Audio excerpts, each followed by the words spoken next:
to high-speed rail, which is on page 6 of the agenda for the afternoon. A number of items here.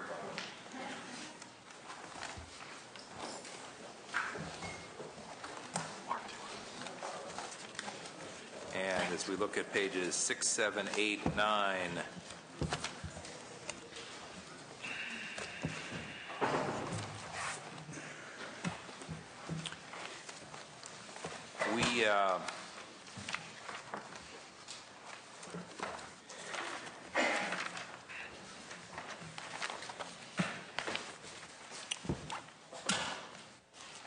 why don't we ask the folks at the table to introduce themselves, both the back table first and then the front table, and then we have a staff recommendation on how to proceed, and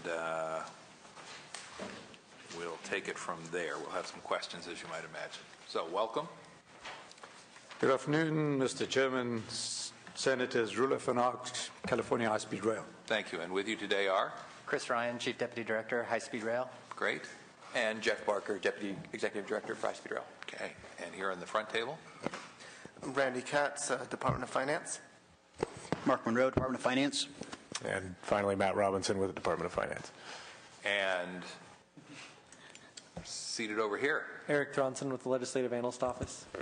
Farah Brock with the Legislative Analyst Office. All right. We have had some discussion on the Select Committee, which Senator Lowenthal chairs, of the LAO's recent report. And Senator Fuller, forgive me, I can't recall if you were there for that discussion or not. Multitasking, I know. We're all stuck. Were you, I can't remember, were you at the Select Committee hearing where the LAO laid out its rationale? No. All right, then I think what we're going to do is we're going to ask the LAO to cover the same ground, but maybe if you gave us the Reader's Digest condensed version or the Cliff Notes or whatever you want to call it of the report, and then I'm sure we're going to have some questions as well. So you've seen the staff analysis. Why don't you share with us your findings and your recommendations, please? Certainly, Senator. Again, Eric Thronson with the Legislative Analyst Office. In our report, we found we identified a number of threats to the successful development of the high-speed rail project, including, I would say, first and foremost, the threat of receiving the necessary funding to complete the project. We also identified concerns about the governance and organization and staffing levels of the High-Speed Rail Authority. To those ends, we came to three basic recommendations. First, we recommend that the legislature direct the High-Speed Rail Authority to seek flexibility from the Federal Rail Administration. Upon receiving that flexibility, we recommend that the legislature ask the High-Speed Rail Authority to reevaluate how to move forward with the project based on criteria that we believe the legislature should define. For example, what would be in the best interest of the state, not necessarily what is in the best interest of the project. And finally, we recommend moving the project into Caltrans as a new and separate division of Caltrans with the appropriate project delivery tools that they currently have at their in their arsenal. But they could also, in this way, use Caltrans' expertise and experience with decades of developing transportation projects in the state.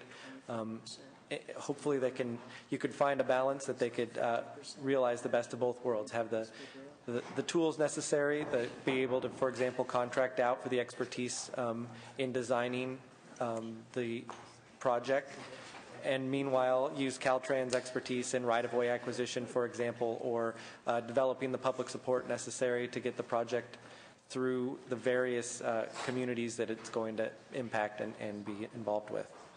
Was that short enough, Senator?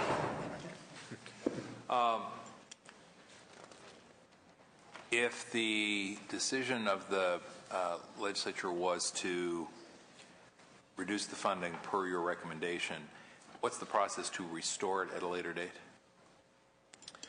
Right, I didn't touch on that detail. So another part of our recommendation was to not approve the high-speed rail's requests for contracts at this time and at this point.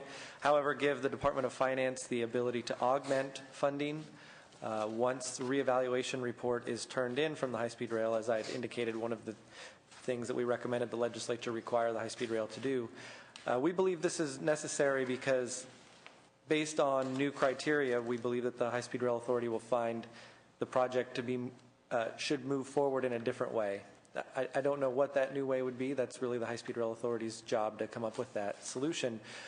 However, if it were going to be different than it is currently planned, it makes sense to wait and budget appropriately at that time by segment how much money needs to be spent to continue to develop the various segments in the order in which they may end up being developed, depending on the decisions that are made in the reevaluation report. All right. And I should have mentioned earlier, I think as a practical matter, this item is probably going to be taken in concert with the next item, which is on page 10, which references the issues that were raised by Assemblymember Gordon and me, along with our colleague, Congresswoman Eshoo, but also recommends some action not only with respect to those items, but also with respect to the LAO's report and with respect to the outreach issues around the Bakersfield to Los Angeles segment. So that staff recommendation is contained at the bottom of page 10. And these are sort of part and parcel of the same conversation, I think. Why don't we ask to hear from the High-Speed Rail Authority? You've had a chance to review the LAO's report. I know there were some immediate reactions at the Select Committee hearing that was chaired by Senator Lowenthal, but some time has passed, and we also have a member who was not part of that conversation, so why don't we ask you to go ahead and provide any response you'd like to what you've heard from the LAO. Thank you, Mr. Chairman.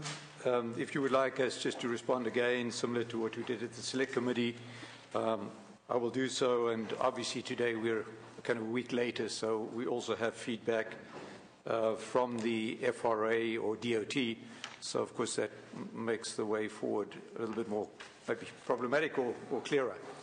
Our own interpretation of the LAO's report, in particular, we obviously always are thankful for reports and in particular new advice. But with respect to the selection of the Central Valley as the starter line for high-speed rail, I would like to reiterate that the FRA, the authority board, and I personally made this decision, and we believe it's a correct decision for this project, because it is really about building a high-speed rail system, a system that needs to connect Northern California to Southern California, and that in the same way as the interstate freeway systems were built from the center towards the cities and didn't start, as Secretary LaHood put in a press release yesterday, didn't start in either New York or Los Angeles. High-speed rail systems are generally built in this fashion. That means you build the backbone first, and the way that you work yourself into cities is very similar to what you, Senator Simitian, and we have been discussing in the last few weeks, and that is in some form of a phased approach. So we still believe that the decision is correct, and in effect, the letter from the FRA, which I received this morning, which I've got copies with me here for you. Do we have a copy of that? Yeah, yes, I brought them with me, and we just received it right now, or this morning. We'll ask the Sergeant at Arms to come forward, please, and share these with members of the committee. So we believe the selection, but also the FRA is saying their decision and selection for starting the build in the Central Valley is the correct one. But I think more importantly, the LAO requested us to go back to the FRA or DOT and to see whether it would be possible to get more flexibility from them to change the agreements of the funding terms that we've got for the contract. So as you know, we've got $3.9 billion of funding at this particular stage. The FRA's response is very clear that this is all in law, this is legislatively tied down, and that they cannot make any changes to the conditions. So as far as that request at the LAO, and they did put that as one of the main conditions, because if the FRA is not able to change the conditions of the funding agreements, then obviously the other questions that they ask become more difficult to answer. So, again, I gave you copies there of the letter from the FRA. They are not willing to change the conditions of the funding, or do not believe they are able to. They clearly said when they were here last week, because they were here really by chance on May the 16th and 17th for a project review, including the Undersecretary of Transportation, Mr. Roy Keenitz, was here as well, and I know he met with various groups, without myself, of the legislature and spoke to them as well and gave them the similar messages at the time. As far as, of course, the reorganization is concerned, that means the recommendations made by the LAO with respect to reorganization, or that could well be that's a different thing. The FRA, I don't believe, will get involved in those aspects, and they do not comment about those aspects in the letter either. My own recommendation last week, and again to the committee today, is just we must just be careful. We've been talking for a long time, at least since I've been here, that we need to fix a problem where it exists, and that is we have to make sure that we strengthen up the High-Speed Rail Authority with expertise that are required to build a high-speed rail system here in California. And I think, I don't know that today is the right time to go and talk as to where it should belong, the High-Speed Rail Authority, but clearly I think we need to continue with our activities to ensure that we get a very strong management team in place and make sure that we get the oversight that you are requesting us to have at the High-Speed Rail Authority. On that note, I can say that we are getting a lot of support from the Governor's Office to help us in that direction. And when I say Governor's Office, together with the Department of Finance, DGS, the DPA, and all the other groups that are helping us to ensure this. In that way, we've been able to get a Chief Deputy on board, and we are now busy hiring a Southern Californian Regional Director. And so the process is in motion. We have, at this stage, 10 senior people in the pipeline, not the people yet in the pipeline, but the process in the pipeline, and about another 10 next-level people where all the paperwork is being prepared for the hiring process. So that is starting to happen. Well, if we were to act on the recommendation of the LAO, what are the obvious question is, what are the consequences of either a 3-month delay or an 8-month delay in funding? I mean, what does that mean for the authority and for its work? Mr. Chairman, in my opinion, if we have a 3 or more month delay, and myself, I am not convinced that if we go into this process, it'll be a 3-month delay, because what is being asked for is going to cause more complications than I think just meets the eye today. But even if it is a 3 or 4 month delay up to October of this year, this project has attracted, and I've worked very hard, even in my months here, to attract people with international high-speed rail expertise. We have put these people through challenging times at the end of budget period, or the beginning of budget years, by not being able to pay them for periods of 3 months, as was the case last year, I think 100 days or so, which in itself is a challenge, because the companies take on the risk, but the risk is not as large because they believe that they're going to be paid at the end of the day. But even there you see contractors having to turn around because they're not able to fund that period of time. However, if we terminate or suspend contracts for 3 or 4 months period of time, there is so much of this type of work going on in the United States, all around the country, that these engineers and people that are designing our systems we will lose many of them, because we cannot expect the consultants, the contractors, to hold these people in suspense with no payment. So I see a great possibility of delay. That's just the delay of the period and not being able to get the people back on board. And of course, the consequences of whatever happens after that, because I can tell you that anything else we do will, if we move from where we are today, will delay this project and will not make 2017 a possibility. Senator Lowenthal. Yeah, first, I just received this letter. I am disappointed. I think that the flexibility that was requested by the LAO is really important. I mean, if you look at this, the question really is a number of things. This is predicated, you know, as they said, as the Department of Transportation said, we started the interstate highway in the middle as the core. Why not start the high-speed rail in the middle? There is a significant difference. The interstate was funded by an existing funding stream, the federal excise tax on gasoline, which was committed to the interstate. Can you tell us what type of commitment we have for the federal government if we start that there will be a continuation of the $17 to $19 billion? And has the authority discussed, as the LAO is asking, in terms of options, what if there is no more federal funds?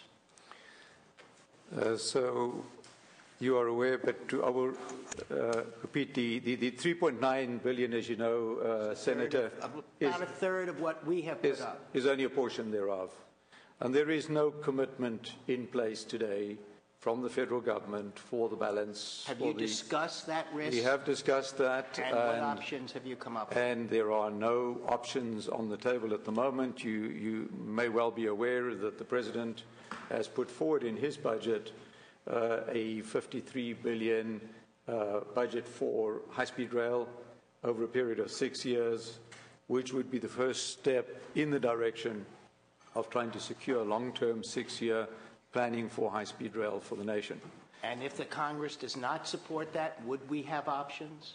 But at this particular stage, obviously we are aware of what's happening in the Congress in Washington, and there are no options today.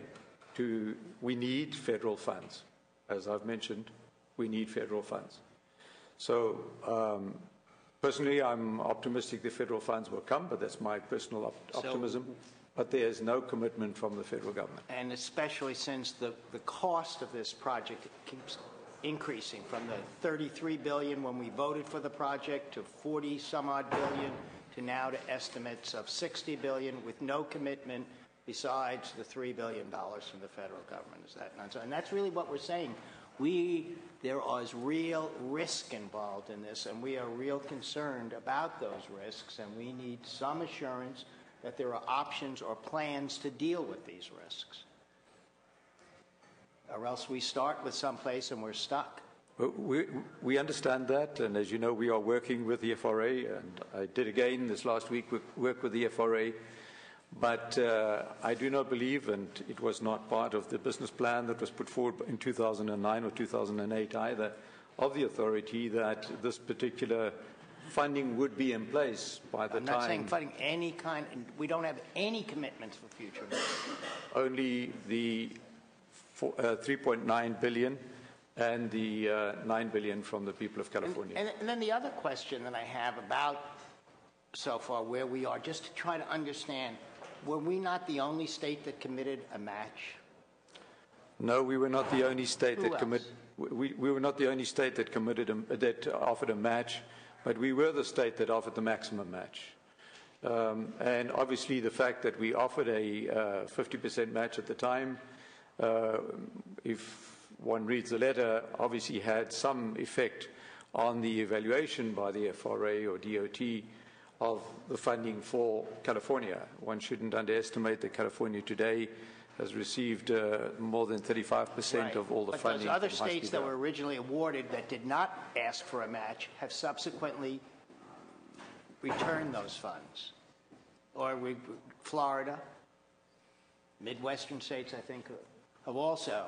So we're out there making the decisions, committing over $10 billion of state money, a little over $3 billion from the federal government, and they are making the decisions about where we start, not the state of California.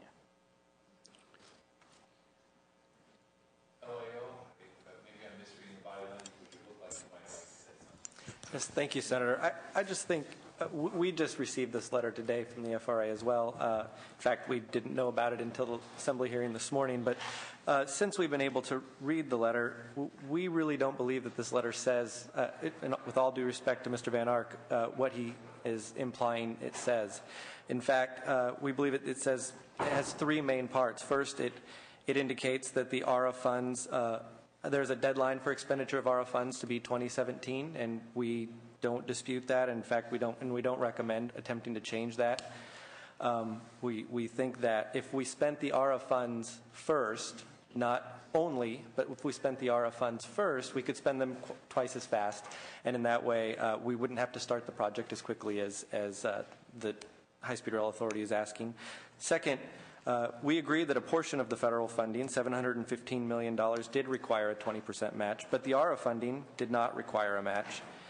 And the letter does not indicate that that is a concern of theirs. And third, the letter indicates that the FRA thinks the Central Valley is a logical place to start, but again does not indicate that they could not change that position. There's no law that keeps the FRA from renegotiating the requirements that we are suggesting be renegotiated.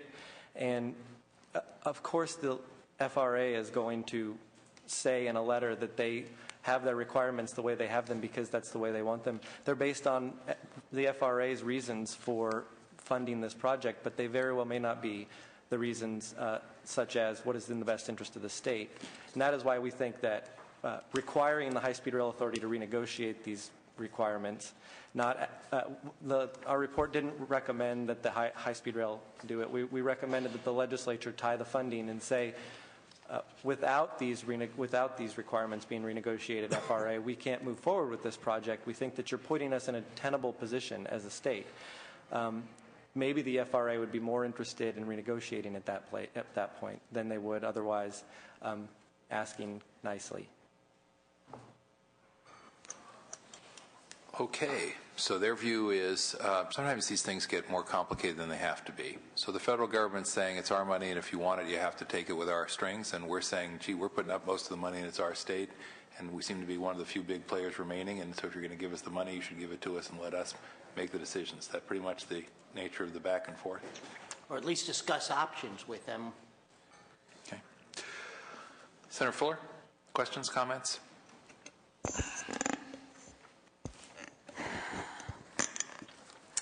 Well, this is getting unduly complicated, but from my perspective,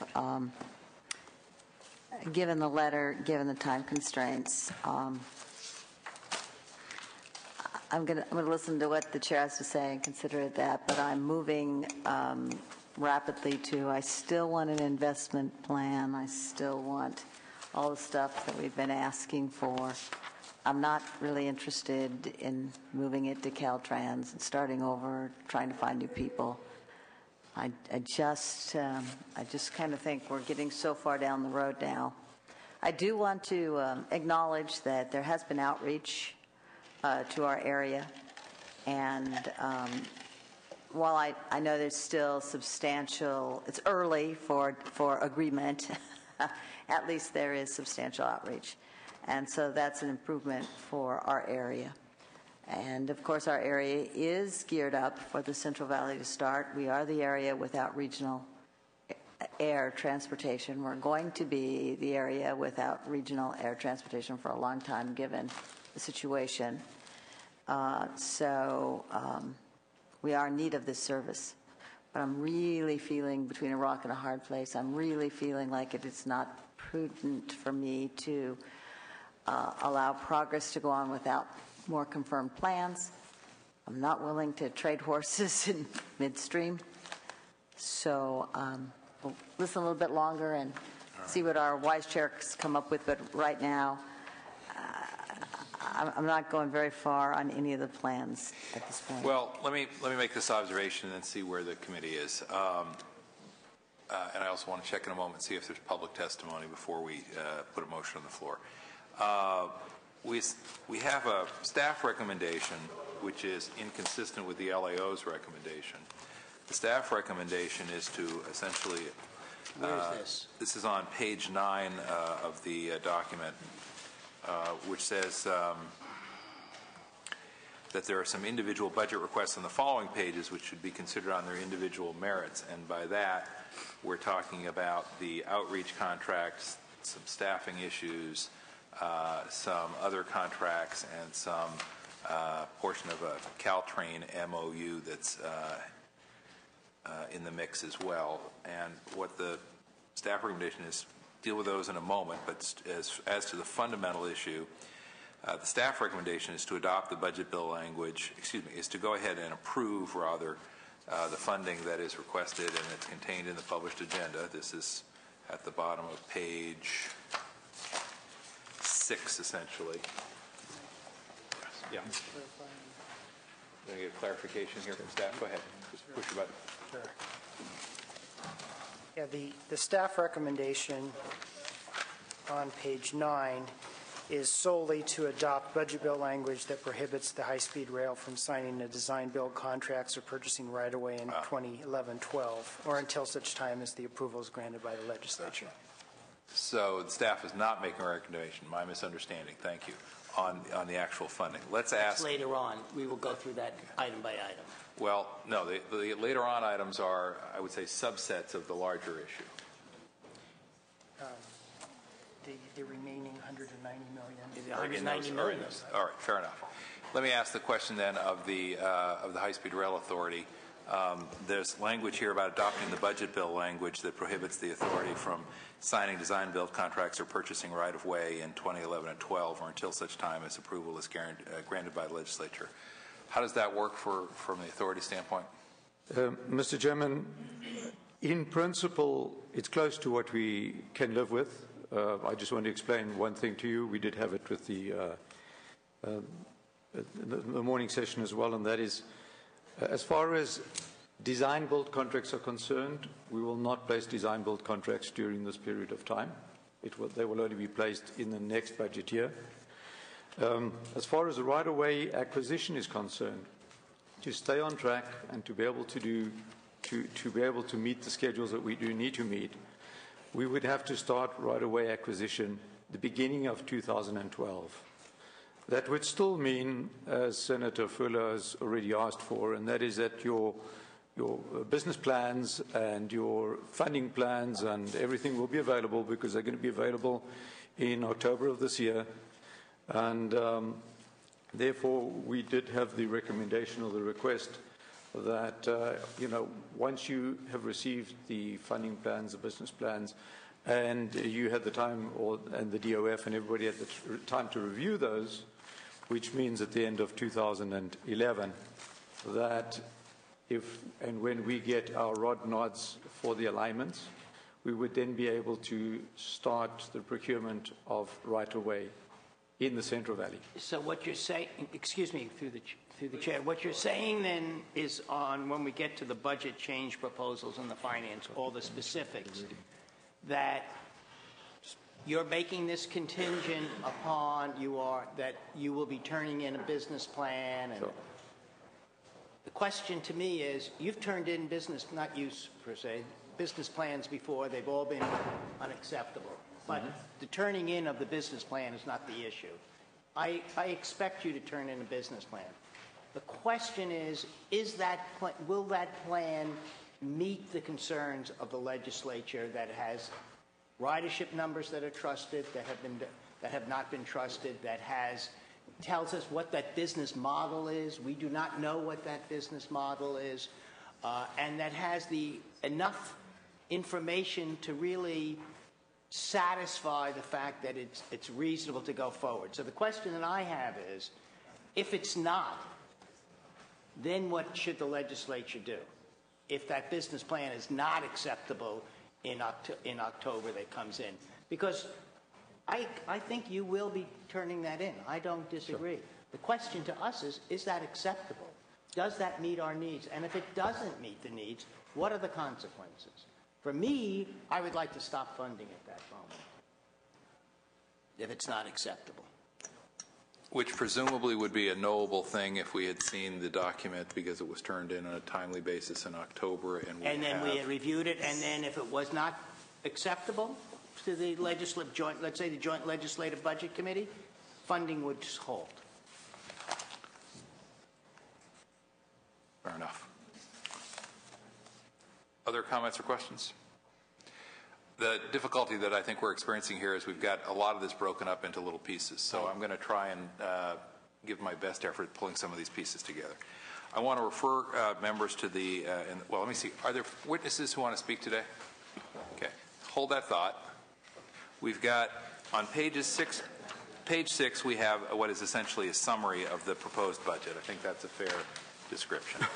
Then as we work our way through the document, on page 9, we have the discussion about the budget language, which we've just talked about.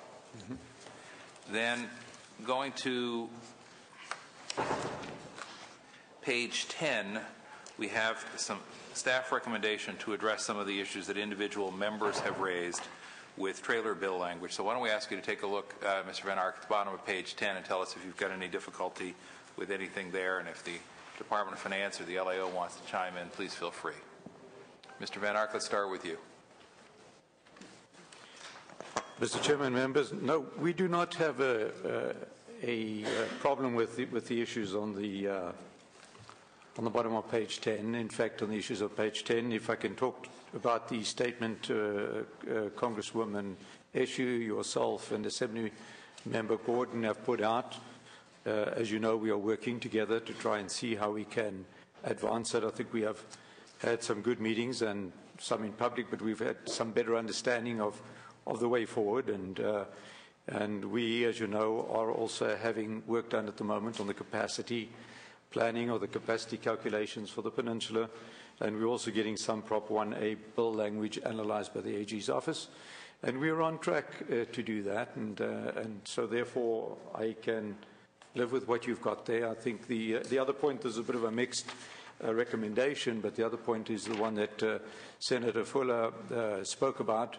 And we've been actively involved, working on putting together this outreach program and reaching out to the people and working with them. So again, I have no problem doing that and putting that into there. And a formal response will have to be, to the LAO's report, there's no question about that as well. It comes in stages. I think some of the response to the LAO's report is most probably going to come from a legislative side as well, because you have quite a few bills. The legislature have got quite a few bills pending on reorganization, which means they may be coming, or recommendations may be coming from your side. But we definitely will be, able to give a response to the LAO's report. So I have no problem with any of those issues. All right, and I'm going to keep rolling for a moment, Senator Lowenthal. I'll try and bundle all this up and then come back and let us address individual issues. So then, if we go to the next item, which is the High-Speed Rail Association outreach contract, there is a on page 11 of the this is the outreach contract. The staff recommendation at the bottom of page 12 is to reduce the budget from $2.3 million to $1.2 million, and there is extended discussion on page 11 and 12 about how that might be done, and with some description about what areas are appropriate for elimination in the staff's judgment. Mr. Van Ark, do you want to comment on this? Yes, Mr. Chairman, I need to comment on this one because I have commented in the past on this, and I really want to say the same thing again. And that is, I believe that people do not understand the magnitude of this project and the need for outreach and communication and how critical it is for this high-speed rail project. This is a project that will fail without proper outreach. A big part of the work on this project relates to environmental processes and the need to have continuous outreach in multiple places in the state at the same time. The legislature themselves, in this case it was Senator Fuller in our last meeting, but not pointing her out, it happens very often, is in need. You are all in need of more interaction and outreach connection. And I understand that people are saying maybe not enough has been done, but I do not believe that cutting this budget and reducing this budget is doing anything positive to the project. It is necessary to have this communication and outreach done. In fact, the amount of outreach and communication we are doing is too little for a project of this nature, and for that reason we've now asked for this 2.3 million instead of the 1.8 we had before. It's a huge coordination effort for a broad amount of stakeholders, the public, technical and interactive meetings in the regions, drafting responses to media inquiries, the building of a statewide stakeholder database for the use throughout the project development, daily interaction between teams of engineers, scientists, experts with all the cities, with counties, elected officials, business councils, federal agencies, environmental agencies such as EPA, Fish and Wildlife, Parks Boards, who was here just before us, labor councils, suppliers, contractors, international partners with whom we have peer reviews and from whom we are learning and taking over a lot. This work is huge, and I really have to put forward to you my strong recommendation that we do not reduce the need this particular line item in the budget. I really believe we need it. It's not going to be possible, sorry to say, that three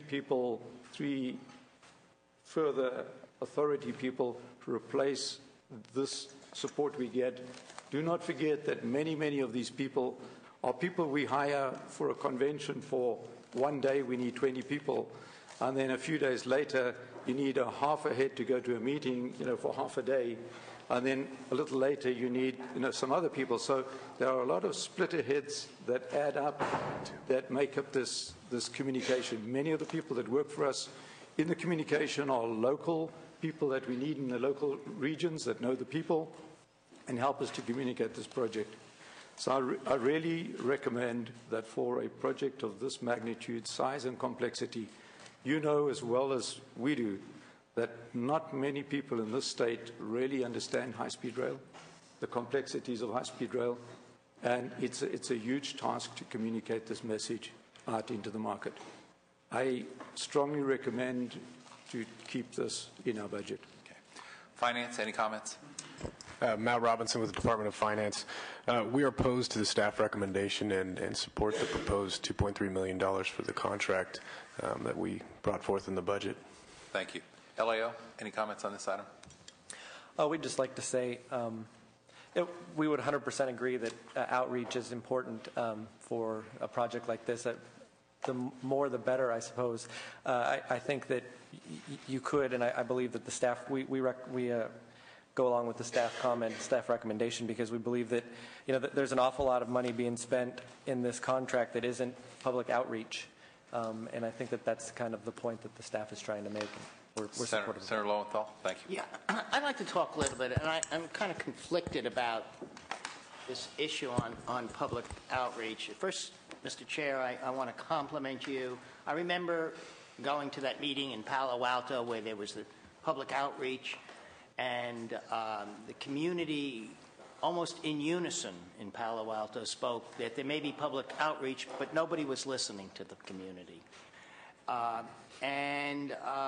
You've done an outstanding job, I think. It's illustrated by what's taking place both in this committee and also just in some of the recommendations in elevating the concerns of the peninsula.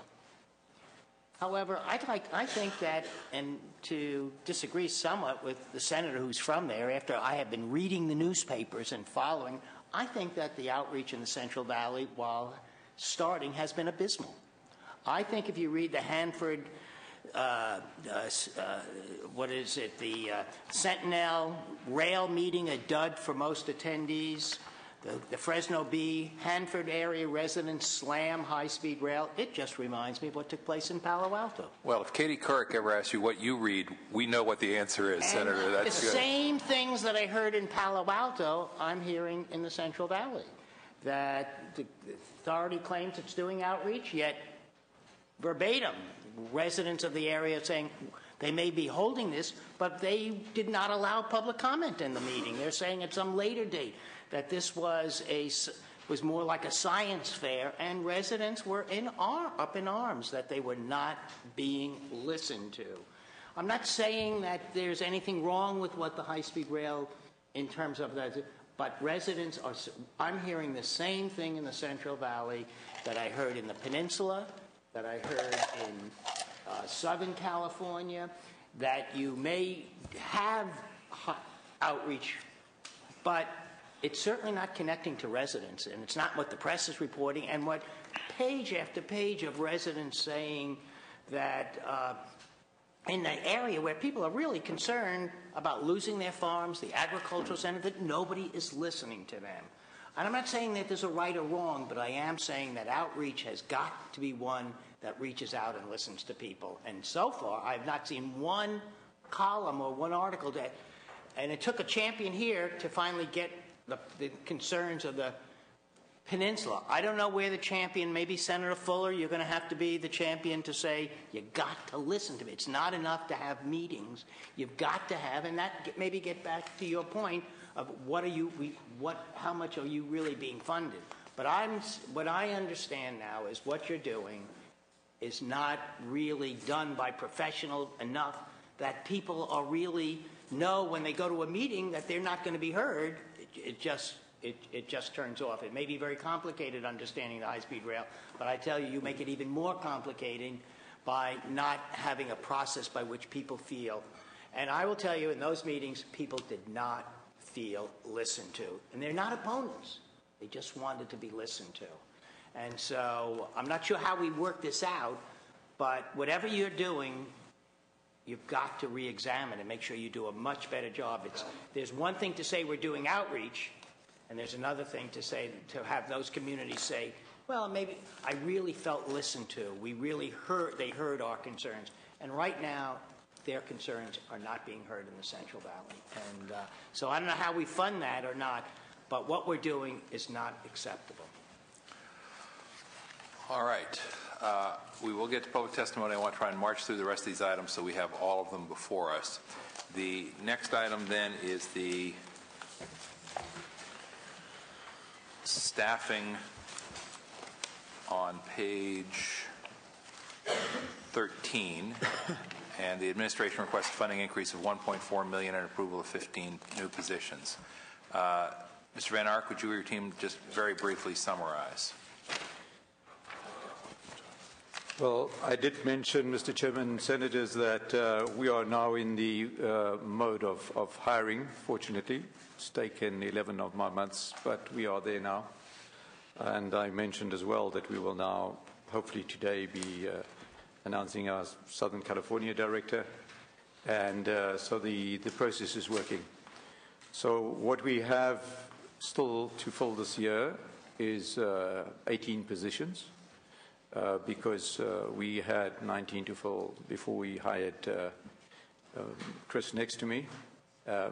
But with his skills and his knowledge of state workings, I'm happy that we're going to be moving this thing a lot faster. And also the approval and support of the Governor's Office and all the other departments I mentioned before, Department of Finance, DGS, and Department of Personnel Administration.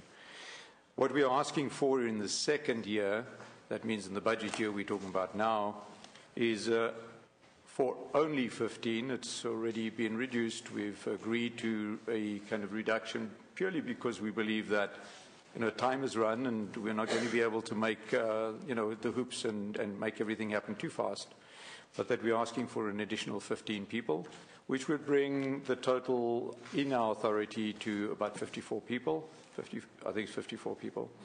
And that, of course, is a vast improvement to where I was 6 months ago, but where I even am today. I have mentioned before in these hearings that I believe that a project of this nature this authority will most probably have around about 100 people.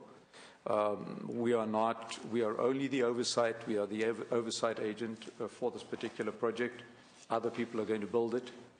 But, of course, we have to have strong oversight, and that is very important. It's what you demand from us as well. And I've often said, too, the oversight must be with us.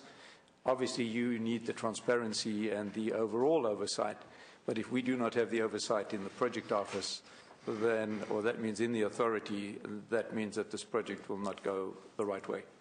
So we are asking here for the hire of 15 additional people, which means by the state way an additional 1.4 million for the year, the budget year we're talking about. LAO, any comments? Finance? Yeah, we would just note that with regards to the committee recommendation to reduce funding to reflect a slower hiring dates, we've already built 5% salary savings into the request, and we wouldn't want to slow the authority's ability to hire artificially. Well, 5% would suggest that you're actually going to need 95%. Do you really think they're going to be able to pull these people up that fast? That they're going to use 95% of the funding authority for the coming year? Senator Smithian, if I may. Yes. There's another thing relating to the state budgeting system, which I just got to put on the table. You know where I come from, and that is that through the budgeting process, we only have the ability to budget for state salaries. You're also aware that we have the agreement through the legislature to hire exempt positions, and that some of such exempt positions could be more expensive than the state salaries. That means as soon as you start talking about dollars, the actual dollars that we could be spending could be a bit higher than the actual value that's in the budget, because by the process, we can only put in state salary levels up to the maximum state salary levels into the budget process. So again, I would really request from you, just on the basis of we need these people, that the figure of the 1.4 that we've got there should be retained in the budget. All right. Anything else before we move on to the next item on high-speed rail? Page 14 is where the money is. And if we go through these items, these are the various budget change proposals and finance letters, the various contracts that in some cases are relatively modest in terms of the dollar amounts, but if you look at the program management contract bullet number 1 at the top of the page, and if you look at the bullet at the bottom of page 14 where there is a total of $122 million, that is where most of the money is to be found, and this is consistent with the summary chart that's on page 6. And why don't we ask high-speed rail and finance just to say, could you share with us how this is different as a result of the May revise than what we've seen from you previously, because we've got a little change here in the arithmetic. Finance? Okay. Thank you, Chairman Simitian. Randy Katz, Department of Finance, and I'll just speak to the first and last bullets regarding capital outlay. At the time of the governor's budget, there was $179 million requested for high-speed rail for 2011-12. Since that time, their need has stayed largely the same. However, there's been current year savings that have been identified, and those current year savings have then reduced the 2011-12 need by about $46 million. So currently we're looking at $133 million. There's been a shift from design to acquisition as we're taking more extensive looks at environmental review and exploring phased implementation alternatives. All right. So the long story made short is we've got some leftover money, and as long as we spend the leftover money next year, then we can reduce the total ask for new money. Is that it? That's correct. From 180 something to 135, is that what you're saying? From 179 to 133. Okay. Mr. Van Ark, that sound right to you? I fully agree with that, Mr. Chairman. LAO, any comments? Questions from the committee on this item, and then I'm going to go to public testimony on all these items before we try and wend our way through them. Senator Lowenthal. Yeah, I mentioned it at the beginning. I find these numbers, if in fact we have an acceptable business plan that the legislature says then I'm fine with this. But I am only in favor of funding up until we make that decision, and then moving forward only that. We get business plan after business plan. They're not acceptable.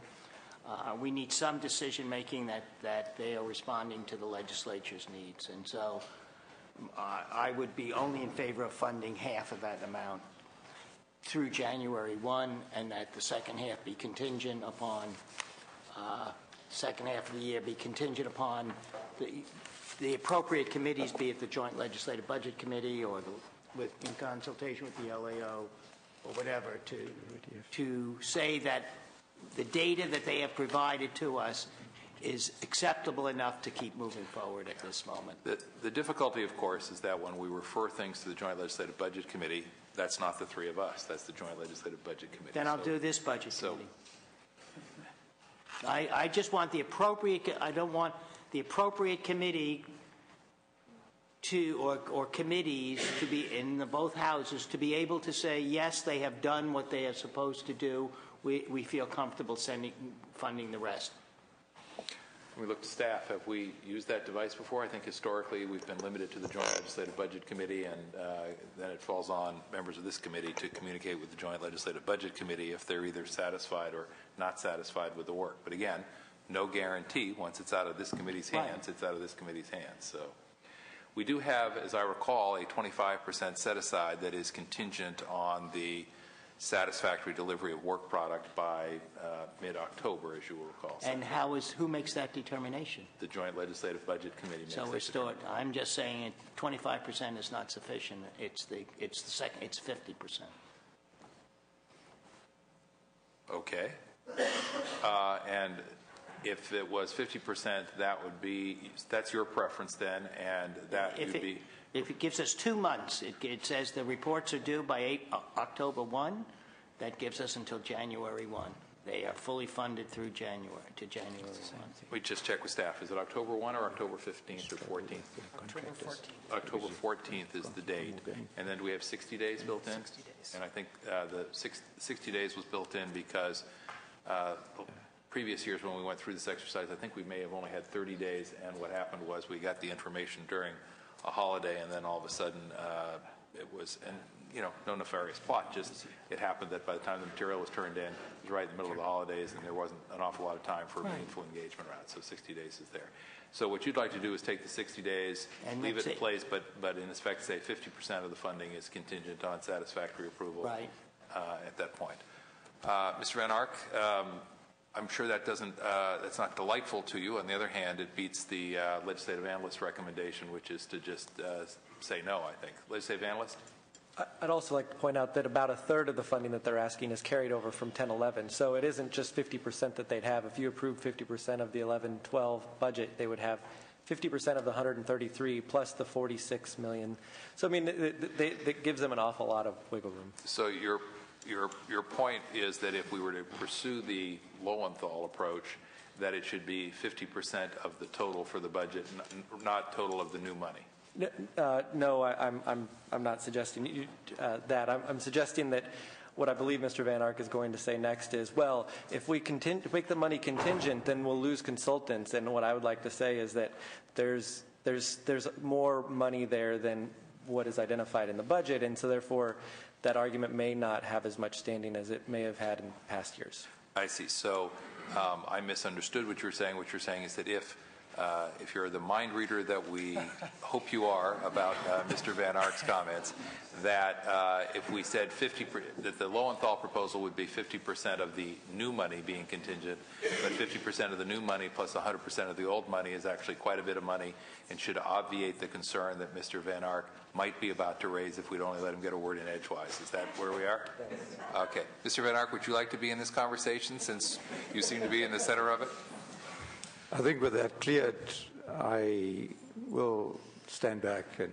But we do need to get over that half year, because otherwise we're going to run out of funds, and if we run out of funds, we have the same old problem. But if it's only if we cannot accept your report. I understand it. But Senator Lowenthal, you know that if you do not accept the funding plan, there's more consequences for this project as a whole, because that's what it's all about. It's a business plan and the funding plan, and there that's must be consequences. Yeah. Well, I think Mr. Van Ark, what I think I hear you saying is that if in fact it's 50% of the new money, which means you're guaranteed 50% of the new money before there's any debate or discussion about the second 50%, plus 100% of the old money, that gives you enough money to get well past the mid-year, particularly if you're underspending as you did in the previous year. Can you live with that? It's a whole lot better than the LAO wants to do. I'm looking at Mr. Van Ark. So, Yep. Mr. Van Ark apparently wants I'd to be defer unhappy, finance. but, life is made up of compromises. All But right. Yes, Department of Finance. Yeah, thank you. Randy Katz, Department of Finance. And so something we can work with staff to work on the language. Just one concern is if it is something where the second half of the appropriation is subject to legislative approval, you may need to check with Leg Council to make sure that is going to be okay being in the budget with the proper separation of powers. Typically, we would have something subject to the legislative review period as something, the set date and the 60-day review I period. believe we've done this before, though. Well, number one, not only is it, I appreciate the caveat, but not only is this in current law because we've done it with respect to the 25% figure, but one of the things that when the previous governor lined out the conditional approval of funds, we went to the Legislative Council's office and said, can they do that? And the answer came back, no. With all due respect, the governor can use his line item veto, any governor can use their line item veto to eliminate a funding appropriation, but the governor does not have the ability to line item veto the contingent language in the budget that is the precondition to allocating or appropriating the funds. So if the governor wants to say, we're not taking the funds with those conditions, he can use his line item veto to say, no, thank you. But he doesn't get to say, I want to take the money but not the conditions. So in this case, we've got the conditions in place for the money. It's already in current law at 25%. Senator Lowenthal is suggesting 50%. So we've got a lot of different proposals on the table. And Ms. Fuller, if you don't mind, after we take public testimony and I get to hear with you what the public thinks, I'm ready to put some ideas on the table and see if we can craft a solution. You all right with that, Senator Lowenthal? All right. Fine. Public testimony. Could we ask members of the public to come forward, and can we ask you to use this microphone here, and someone will push the on button to get you started, and if you just line up, and it's right there. It'll be a little ergonomically incorrect, but if you just walk right up to it and push the button, it'll work. And that microphone will move for you. Thank you. And if you try and keep it to a couple of minutes, and the friendly reminder I always give is try and remember what your topic sentence, as your high school English teacher would have said. What is the one thing you want to make sure that we register as you provide your testimony? And before you begin, let's ask everyone to be quiet so we can hear you. Thanks so much. Thank you, Mr. Chairman. Stacey Mortensen with the San Joaquin Rail Commission. We support the High-Speed Rail Authority's request, as stated. But we also urge, as they have requested in the past, that consideration for continued planning on the full system go forward. And we know that muddies the water, but I think if everyone can focus on the end game and the vision, there's a little more comfort in knowing that the whole system will be complete and will serve all of California. We also think it's twice as expensive to shut the planning work down at this crucial point and restart it. We think it's critical to keep it going to maintain the public credibility that has been built. If we shut it down and tell them we'll come back later, we think we're going to create a big uproar. We think that's better readiness for future funding opportunities rather than scrambling and trying to rush an environmental process and the public comment process through. We think we're better served to be ready early and identify the right-of-way, which could be a slow acquisition process over the years. And we think it's cheaper right now to keep all the planning work going so we can leverage the ideas, the strategies, the solutions, and the approvals from the various regulatory agencies. Now, we understand the state budget situation, so my agency has put $3 million in their budget to fully support funding the Altamont corridor work for Phase 2, and we're working on matching funds right now for the Merced to Sacramento corridor. Thank you for your comments. Next witness, please. Good afternoon. My name is Steve Cohn, Sacramento City Councilman, also member of the Capital Corridor Board, and SACOG, our regional governance agency here in Sacramento region. I'm playing the other part of a tag team here. I agree with the statements you just heard, particularly what I wanted to emphasize is the Merced to Sacramento. We do support high-speed rail. In fact, our business community supports it as well. Our Metro Chamber, we were just back in Washington week before last to lobby for transportation projects benefiting Northern California. We don't want to repeat the mistakes that Florida has made. But also what we want to emphasize, it's important to keep this planning effort to link those communities that are not part of Phase 1, Sacramento being the one that I'm most concerned about. And this planning that's going on is actually going quite well. We actually have a good relationship with the high-speed rail staff and all of the constituencies between Merced and Sacramento, and we'd really like to see that continue.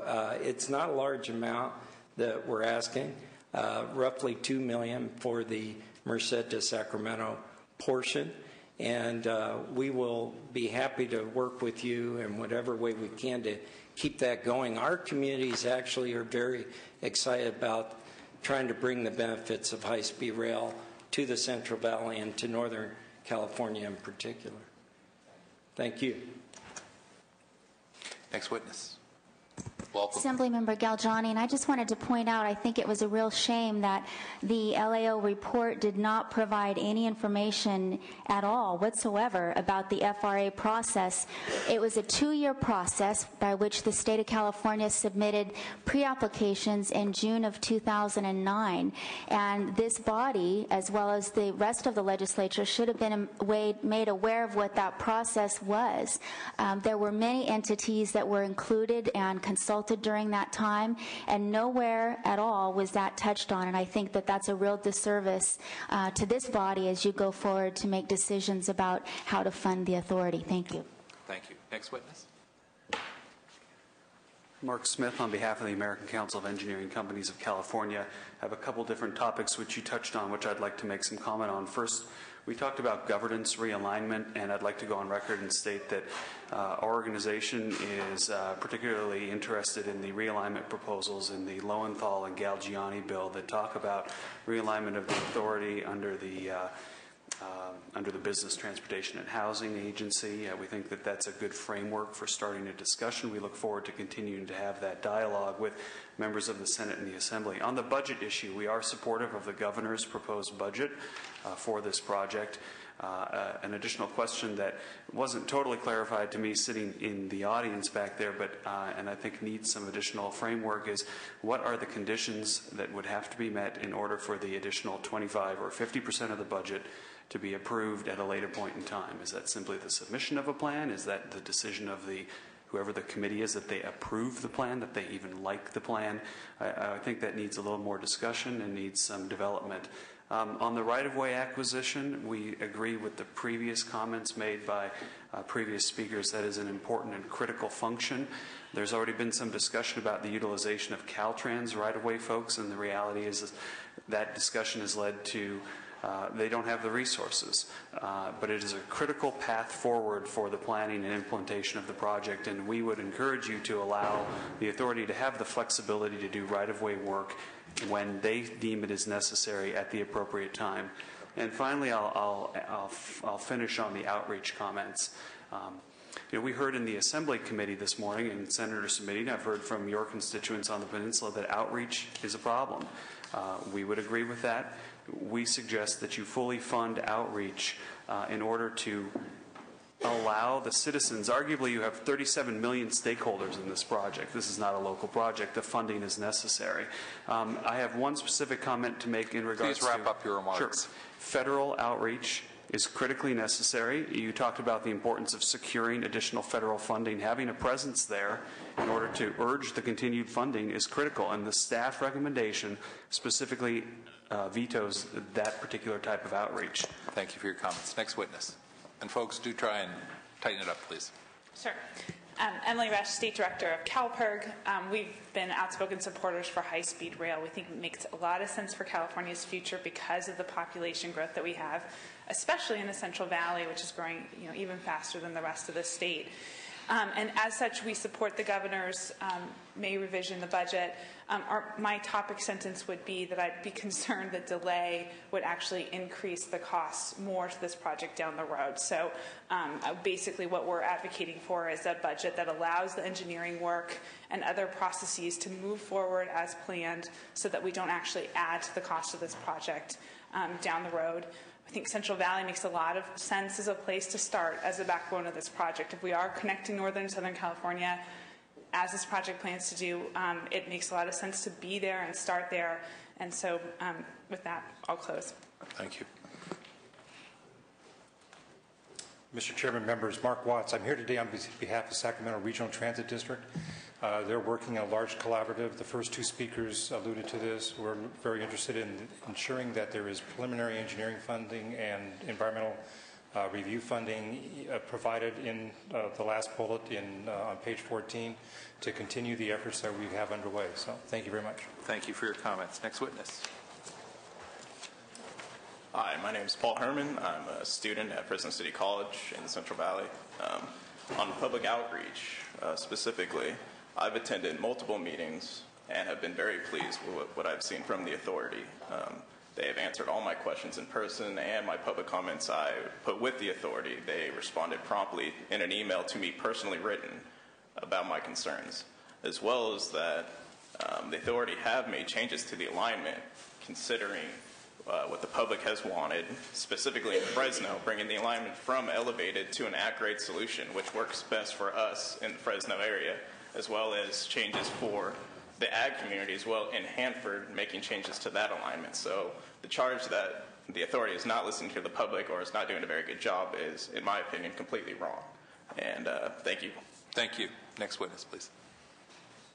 Mr. Chair and members, Jo Linda Thompson, Association of California High-Speed Trains. Just two quick topic sentences. We support the administration's budget. I'd like to echo the comments of the prior speakers. Very disappointed that the planning money for Phase 2 has been eliminated. We've spent money doing this work, and we hope to continue to do this work. It's very little money. We are building a system, not just a train.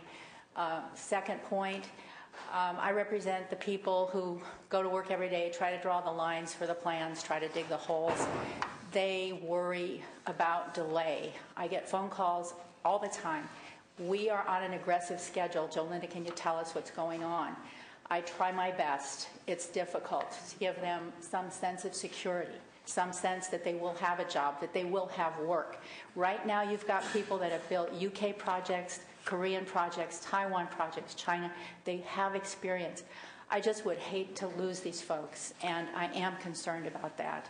It's like when you build a house or a kitchen remodel. I can attest to that. I do change orders. What happens to me is I pay more, and I get it delayed.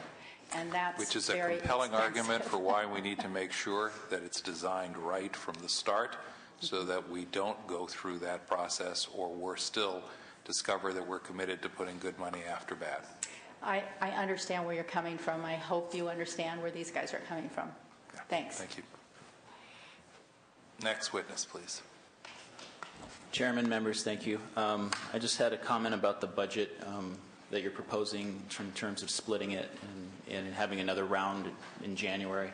I'm a little concerned about that given, are we showing real commitment to the project with the Federal Railroad Administration by saying we may revoke all the funding in January? I understand the concerns about the business plan and how adequate that is. I'm just wondering if there's another mechanism of review that we could figure out that doesn't say we would revoke all the funding. More collaborative, in other words, could we figure out a way to fix any problems or shortcomings that your body may perceive in the project, in the business plan, and then we can move forward from there instead of creating this uncertainty with the federal government. I'm also concerned about just how we define what actually is adequate and what is not adequate. I mean, a lot of us feel some of the LAO recommendations were not correct in our opinion. So how do we define that review process? Thank you. Thank you.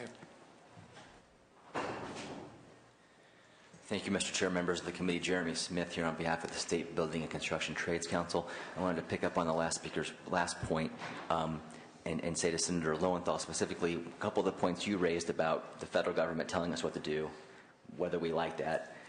I believe in your theory, However, in this case, the other point you made after that, which is where's the rest of the money going to come from?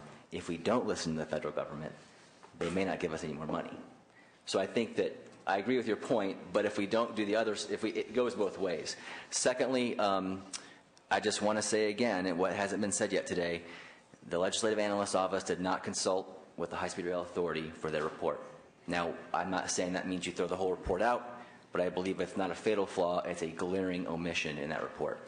Mr. Van Ark made a very good point this morning in the Assembly Committee, subcommittee, about the Central Valley and the track there. We've heard the term test track. That is what it is. It's an important spine in beginning, but it's also this spot in the state where we can test the trains. So there's another reason why it should be put in the Central Valley, let alone Senator Fuller's points about the environment and the regional transportation issues in that area. And, of course, from my standpoint, the lack of jobs in that area and this state, there's very little this body can do that would create as many jobs as this project would create going forward. And my last point, last 2 points, support the governor's budget, and a previous speaker asked what the authority would have to do in October to receive a passing grade. And I think that's an important point that maybe needs to be discussed. Obviously, they need to do more than just submit a report, but will they have time to go back and fix flaws that you guys find in it? Or is it going to be a check-off right then, no chance to fix anything? Maybe they'll give you a perfect report and there won't be a problem, but I just think it's an important point to raise. Thank you. Thank you. Next witness. Vern Gehring on behalf of the Planning and Conservation League. I regret that we don't have a specific recommendation on the detailed items before you today, but I just wanted to share with you that we have been carefully going through the LAO's report and the peer review group's latest recommendation or report to you a week or two ago. And we're really struck with the consistency in those two reports with regard to the concerns and the hurdles and pitfalls going forward. We have had some preliminary short phone call conversations with the LAO staff and with the chairman of the peer review group. As we will be sitting down with them and working through some of our concerns and their concerns as our first opportunity. And we hope to come before you soon with a comprehensive recommendation on multiple of the larger issues that are before you.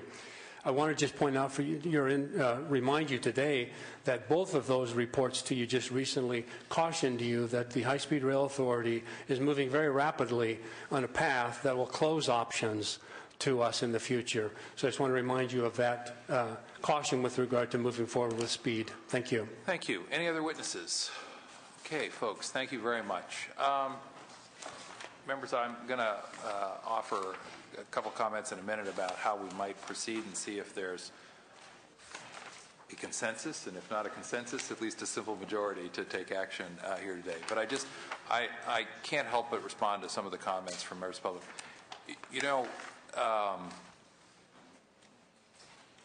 to stand before this committee and suggest a lack of commitment to high-speed rail, I really think reflects a radically different view of the conversation we've had over the past couple of years. I've sat as chair of this committee now. This is my third year. Senator Lowenthal has been a member during that time. Senator Fuller has joined us more recently. But just to be clear, Department of Finance, 2 years ago, my recollection is that we approved 100% of the proposed funding. Am I remembering that correctly? Short answer is yes, by the way. But okay.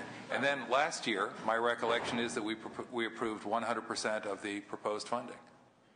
And here we are again this year, in spite of the many concerns that have been raised, and after 2 years of full funding, people are saying, where's the commitment of the state? This subcommittee and the legislature have funded this project over the last 2 years since the voters approved the ballot measure, notwithstanding the LAO's concerns expressed today, but going back a year and a half, 2 years, the Inspector General's concerns, the state auditor's concerns, the peer review group's concerns, and the ITS at the University of California at Berkeley's concerns. Notwithstanding the half dozen growing to a dozen editorials I've seen in the last few days calling for us to pull the plug on the project. And, you know, for folks to say, oh my goodness, you got to show a little support here, I just think we're having two very different conversations.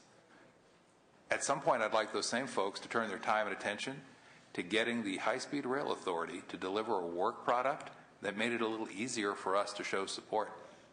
And as I say, if you've got all of those different agencies and entities who are independent, well-established, well-credentialed, whether you agree with them or not, I usually agree with the notion that we've got to show commitment. But gosh, I don't know how much more commitment you can show in the face of, frankly, some pretty daunting circumstances. So I just would encourage people to start saying, you know what, the High-Speed Rail Authority needs to demonstrate that it is deserving of, worthy of that commitment going forward. And I just want to encourage folks on that front. I'm going to come back to the issue of community outreach here in a minute because it's been a frequent topic of conversation. But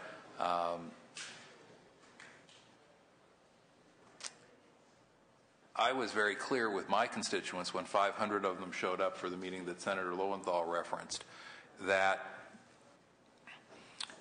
community outreach didn't mean that everybody was going to get everything they wanted, and it didn't mean that everybody was going to be happy when the conversation was over.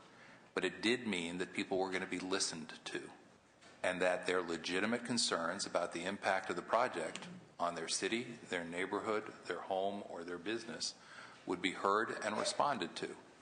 Again, not everybody's going to be happy. Can't do that on a project of this scope. I think that's understood. But to simply dismiss those folks as NIMBYs, I think, is both inaccurate and does a disservice to the whole notion of a public process. And that's happened too often during the course of these conversations. So there's a lot of work to be done here to make things right, in my judgment, and we don't need to revisit it all. Here's where I would be prepared to suggest we go, members.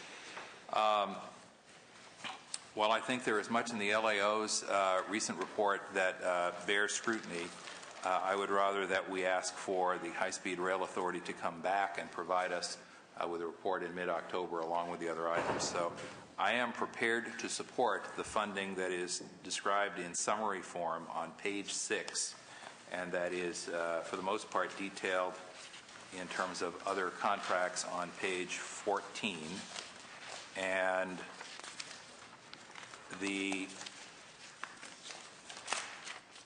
I am certainly happy to support the notion that we hold up 50% of that rather than 25%, and that we put that in the budget consistent with Senator Lowenthal's suggestion. To be specific, because each one of these involves specific, that would mean that we would not pursue the legislative analyst's office recommendation.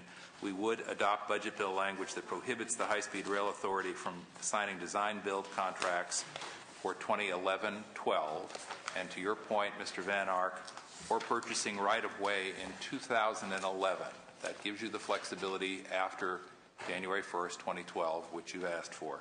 But it would, there would be budget language that specifically prohibits high-speed rail from signing design-build contracts or for 2011-12, or purchasing right-of-way for 2011, and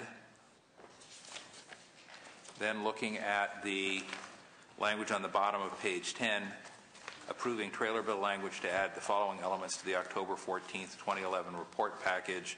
This is the public outreach plan for Bakersfield to Los Angeles segment, the formal response and analysis from the joint statement on the peninsula, and a formal response and full analysis of the issues raised in the May 10th LAO report. I do think people are wise to say we better figure out what it is our expectation is on that date if it's going to be such a significant date, and I want to come back to that in a minute. But fundamentally, I would ask that we move forward on those three items under the staff recommendation on page 10. On the outreach contract, I have a slightly different take on this than almost anyone I've heard. I've expressed this view in the past, and I'll say it again. My understanding is that the Assembly did, in fact, cut $1.1 million out of the $2.3 billion contract earlier today. Is that correct, folks? Yeah. I'm going to support the current allocation of 2.3. I am not going to support the reduction by 1.1, and here's my reasoning on that. My reasoning is, and Mr. Van Ark, I know you'll take this in the positive way in which I mean it, I don't want to give your organization any excuses for a half-baked outreach effort. So when the outreach effort isn't up to par, and thus far, in my judgment, it has not been up to par from day one, I don't want to have to hear the authority say that the reason there's a problem is because they haven't been adequately funded. I'm prepared to ensure that there is adequate funding and then try and hold you accountable for an outreach effort, the quality and caliber of which is yet to be up to my expectations. Then, going forward, as we look at the High-Speed Rail Authority staffing, I am prepared to support as well the $1.4 million and the 15 new positions without trying to adjust beyond what the Department of Finance has put forward with the 5% figure. So the 1.4 and the 15 is something I could support. And then the other contracts that are there are on page 14 and 15. And I would ask people to look at the bottom of page 15. It says approve these requests with the addition of $1.1 million to fund the 2011-12 costs of the 2009 MOU with Caltrain. It's my understanding this occurred earlier today in the Assembly. Am I correct about that? Yes. There was some clarification that needs to be made on that issue. The Assembly just recommended finding funding for Caltrain. They didn't put a specific dollar amount in their recommendation or what they approved earlier. Finance is opposed to the staff recommendation of the $1.1 million for Caltrain. It's our understanding of the MOU with Caltrain. Finance, do you really want to keep making this when you've got a chair who's trying to find the $150 million that you're asking for? Your call. Well, we just want to get on the record, sir. Go ahead. I'll just leave it as we're opposed to the staff recommendation. Got it. Always good to take yes for an answer in my experience, okay? So there's a staff recommendation at the bottom of page 15. And then it's also my understanding, members, that in the Assembly, and you're absolutely right to put it on the record, just so I'm on the record acknowledging that. We also have action by the Assembly Comparable Budget Subcommittee that would, as part of the action to add funding, the Assembly adopted budget bill language to state that design and environmental work on the peninsula would stay substantially within the existing rail corridor. I think it probably would be clearer in this committee if we indicated that that was for the San Jose to San Francisco portion of the peninsula within Santa Clara County and within San Mateo County. And the reason I say that is there's been some confusion about the Trans-Bay Terminal. Senator Lowenthal, quite helpfully at a previous meeting, raised the issue and expressed concern that we'd be very clear about the fact that we're still committed to move forward with the Trans-Bay Terminal, and if anything has made that less than crystal clear, want to be absolutely clear in any language we adopt that would not be the case. I think that is everything that we would need to get into a motion, and I do think first the question would be what is it that we can expect on October the 14th? And I don't think there's a good, solid answer. We have struggled in the past when we asked on one occasion for an improved or upgraded business plan. We got an improved and upgraded business plan, but I thought, if I remember the LAO's analysis at the time, it was, well, it's better, but just barely at the threshold of sort of what you asked for. And I think that the candid answer is it's what we want in the way of what the Joint Legislative Budget Committee is prepared to accept. And I know that that's not a particularly well-defined target, but to some extent it may be helpful for the authority to think that they better put their best effort forward or it may not be acceptable. So unless someone's got a way of defining the product a little more clearly in terms of these responses about the outreach effort in Bakersfield to LA, about the Eshu's, Simitian, and Gordon proposal, about the LAO response, and some of the other items that we've got, I'm hard-pressed to know where we go with that piece. Senator Lowenthal. Yeah. If what you're saying is that you could also live with the 50% rather than, I agree with what you're saying, and I think you've crafted, I think, what would be a nice proposal, to go forward from this committee. The question of what, and I think it is difficult, what would be acceptable in that? I can just say that we're not, we already know from the peer review to slow down. We already know their report, if you read, which that they have real concerns. We have been educated on those concerns. I think the LAO has made those. The Institute of Transportation Studies says that they just want things in which they have confidence. They're not saying that on terms of ridership numbers. I think we know, we may not be the experts, but we think we've been now doing this for a number of years. We have an understanding of what needs to be dealt with. I just think that we have to have consequences. We are supportive of this project, but we have to go in with our eyes wide open. And as I say, there is in any project this size, there is tremendous risk. If we act as though we're just promoters and not going to deal with the risk that's associated with a project that is anywhere from $40 to $60 billion, that we only have committed now $13 billion of that, we are foolish. I think this is an appropriate way to move forward. We have to move in a way that maximizes success. Senator Fuller? A lot there, I know. And by the way, members, I'm obviously happy to have a motion that is either inclusive of all the things I laid out, or if members want to divide out some of those for separate votes, that's entirely appropriate. I think I'm going to let you continue. You've done a great job of summing it up, moving it forward. For my part, I'm still very, very, very troubled by the lack of things I can hold in my hand and say, okay, go for it. That's like number one. And that would be the business plan. That would be all the assurances that would make me feel I could look at my neighbors and say, this is what you thought you were going to get when you voted for this and you wanted us to support it. And, the jobs, we want the jobs, all those other things, that's obvious. But that's the most important thing, and it's not here yet, and I'm not sure how far out I can walk on that trust level. Number two, I on the outreach program, I'm struggling a little bit with that. I tend to be more likely looking at what you've parsed it out for to vote for half the outreach plan. There's a lot of the stuff that's in there I'm not as excited about, but I do think we need to have public confidence. Without public confidence in this, especially in the area with people who live next door to the tracks, without public buy-in, and we're losing it. In my area, we're just losing it like crazy. Right. Even if we finally get a good plan, we're still nowhere. And so I'm still really struggling.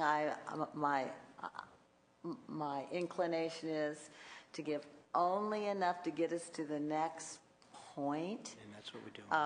And I'm not exactly sure what that is because I'm a little new to the project. So I thank you who have led the way a little bit for me.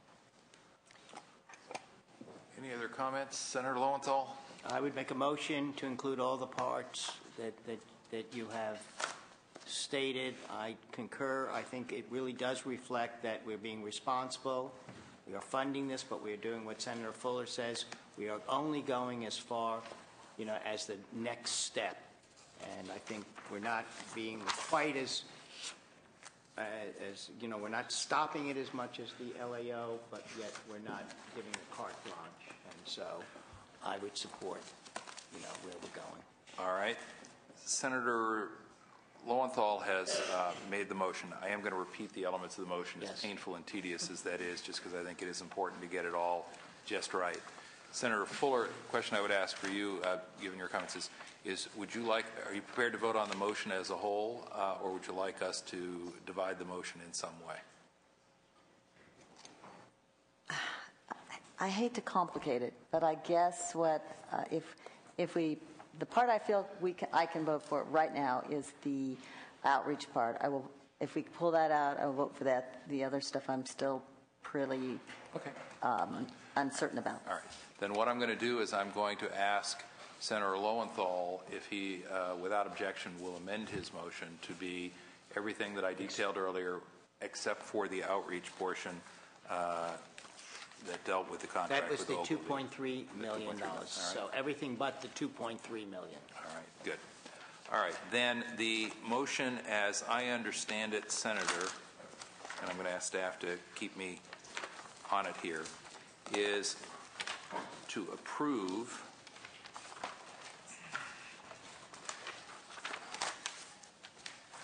And if the outreach could include the trailer bill language that includes Bakersfield, so I could vote yes on that.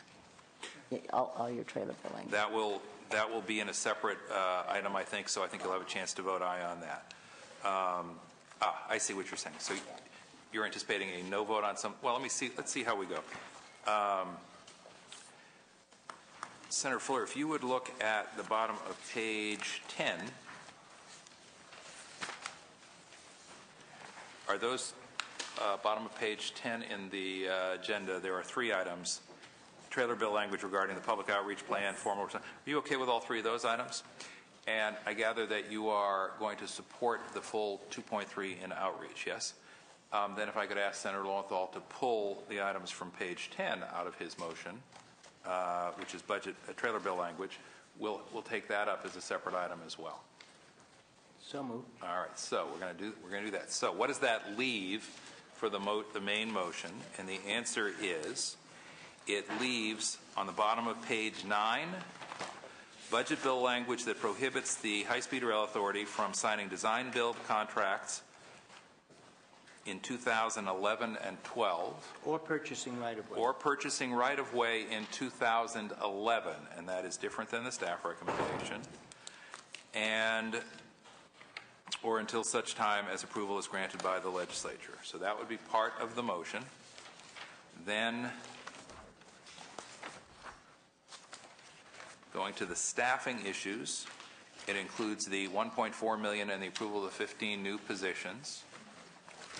And it does not reduce funding on a one-time basis to conform to the effective hire dates. Going then to the items on page 14 and 15, it includes approval of these requests with the addition of $1.1 million to fund the 2011-12 costs of the 2009 MOU with Caltrain, to which the Department of Finance respectfully objects, which is duly noted. And then it also includes language indicating that as part of the action to add the Caltrain MOU funding, that the design and environmental work on the peninsula will stay substantially within the existing rail corridor for San Mateo and Santa Clara counties, and that well, I think that's fine. And then have we got everything there? No. We have the 50% holdback for the October 14th date with respect to any and all of the requirements that may or may not be voted on here in a minute, as well as those that exist. I believe that's your motion, Senator Lowenthal. Have I got it right? You do. Okay. Finance, have I missed anything or misstated anything? Not to relitigate the issues, but just to make clarification. Sure. The 50% would essentially just take the 25% that was approved in the trailer bill and make that 50, correct? And the rest would be the same language. And just to be clear, I think the intention, and I want to make sure the language reflects this, is that that's 50% of the new money. It doesn't apply to the old money. Am I right about that? That's right. Just 11, and 12. that gives It's of the us $133 million, not of the money that I think there's 40-some-odd million that was unspent. Okay. Any other points of clarification for High-Speed Rail Authority? Yes, I'm sorry. Go right ahead. I'm sorry. Just on the restrictions for the entering into the into the design build contracts, is that for the 2011-12 budget year or for the 2011 and 2012 calendar years? It's for the 2011 and 12 budget years. Okay, thank you. Thank you. Okay. Anybody at the High-Speed Rail Authority have anything they want to raise at this point? No? All right. We have a motion on the floor. Senator Lowenthal has offered the motion. Please call the roll. Senator Simitian. Aye. Senator Fuller. Senator Lowenthal. Aye. 2-1. Measure passes. Motion passes. Now let's go back and pick up the two remaining items. We have a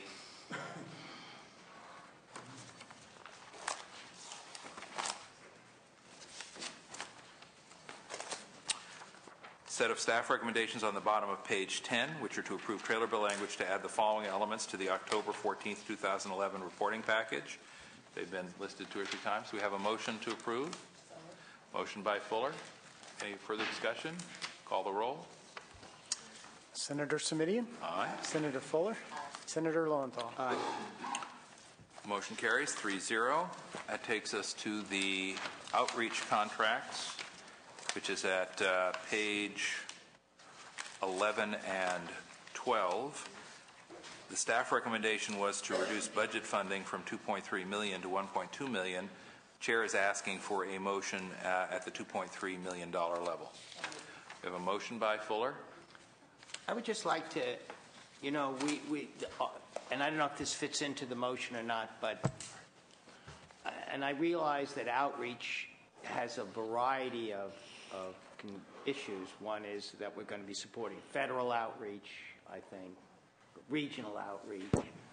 But I get back to Senator Fuller's point. I believe that embedded in this must be upgrading the outreach to the Central Valley. I mean, that's really, you keep saying you're starting there. I don't know how, that's really going to be the core.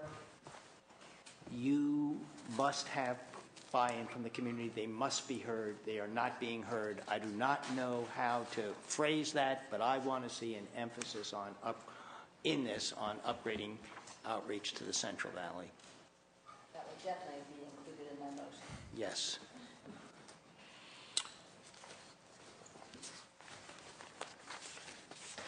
Do you want to add some language formally to the motion, or do you just want to make it clear through the comments of the committee members that that's a I think the motion as amended would be that we move to provide the outreach at the full amount suggested by the report, and to add the caveat that we believe that the highest priority should be used for listening, particularly to the Central Valley individuals, in order to improve public confidence overall.